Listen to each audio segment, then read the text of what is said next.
আজকে গাছ থেকে হচ্ছে সিজনের শেষ পেয়ারা সংগ্রহ করব। মানে অনেক দিন ধরে আসলে পেয়ারা খাচ্ছি, অনেক পেয়ারা পাড়া হয়েছে, এখন এগুলো মোটামুটি শেষের দিকে। আর সেই সাথে হচ্ছে পাতাগুলো আসলে নষ্ট হয়ে গেছে, মানে বেশি রোদ এবং বেশি বৃষ্টিতে পাতাগুলো নষ্ট হয়ে গেছে। এগুলো ছাঁটাই করে দেবো একদম, মানে ফল পেরে একদম গাছটাকে ভালোভাবে প্রুনিং করে দেবো।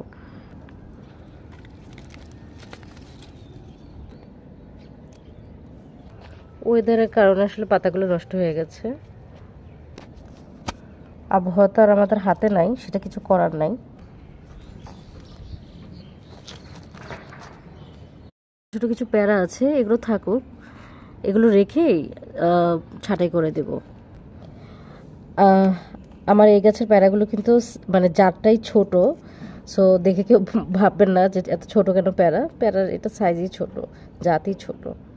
আর সিজনের শেষ পেয়ারা, যাক আলহামদুলিল্লাহ।